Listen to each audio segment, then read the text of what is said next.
스가랴서와 관련해서 특별히 환상 속으로 좀 들어가 보면은요, 이 환상들이 8개가 나오고 있습니다. 그런데요, 이 8개의 환상들이 규칙이나 순서가 없이 우리에게 펼쳐지는 것들이 아니고요, 이 8개의 환상들 자체에 순서가 있고 이 전체가 한 가지 이야기를 우리에게 들려주려고 이 차근차근 진행되고 있는 것들을 볼 수 있습니다. 이 히브리인들이 가지고 있는 히브리인들의 독특한 이 설명의 방식 중에 교차 대조 구조라는 게 있습니다.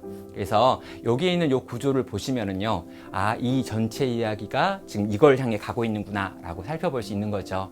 대표적으로 이 첫 번째 이 환상과 8번째 환상은 네 말의 환상이었다가 네 마병의 환상으로 바뀌고 있습니다. 그래서 하나는 말을 타고 가고 있고요, 한쪽에서는 이 병거를 타고 가고 있는데 이 4개의 말 또는 병거라고 하는 걸로 서로 비슷한 구조를 갖추고 있다는 거죠.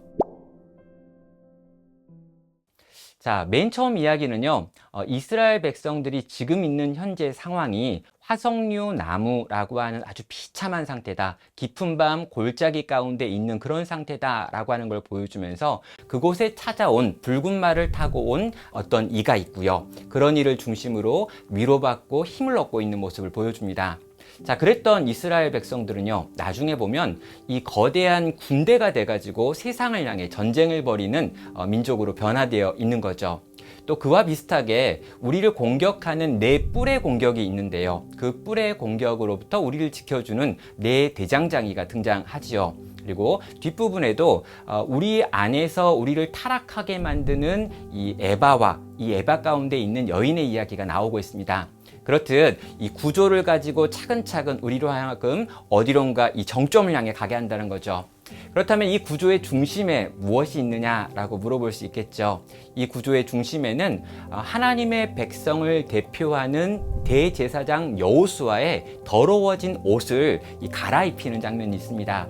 여러분, 하나님의 백성 이스라엘의 더러워진 옷을 갈아입힌다 라고 하는 것은 하나님께서 우리를 용서하시고 우리의 죄를 사하시는 이야기를 담고 있는 거죠. 그리고 이 일을 위하여 누군가 우리에게 보내진 분이 있습니다.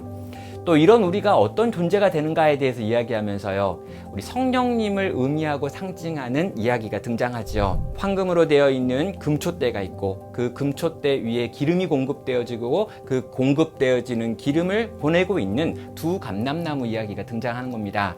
하나님의 백성들이 하나님의 이 성령으로 인하여 세상을 밝히고 있는 이야기가 요 또 비유로 우리 가운데 들어 있는 거죠. 자, 전체적으로 이 모든 환상들은 우리를 절대 두렵게 하는 게 아닙니다. 이 환상들 하나하나가 괴기해 보인다 할지라도 이 모든 환상들은 하나님의 백성들을 하나님께서 어떻게 회복시키는지에 대한 이야기들을 하고 있고요.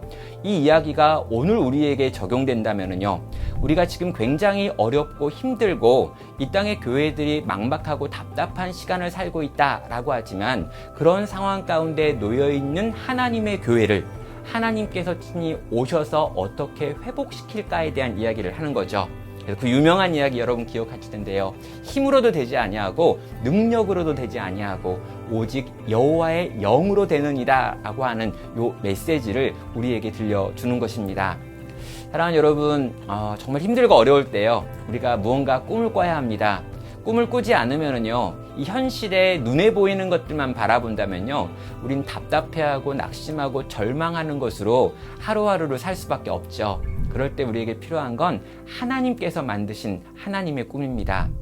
여기에 있는 이 환상들 하나하나를 우리의 마음에 좀 새기셨으면 좋겠고요. 그렇게 새겨진 그 이야기들과 그 꿈들이 나로 하여금 다시 숨쉬게 하고 다시 한번 위로를 얻어 또 한번 그의 능력에 사로잡혀 살아가기를 결단할 수 있게 만들기를 원합니다.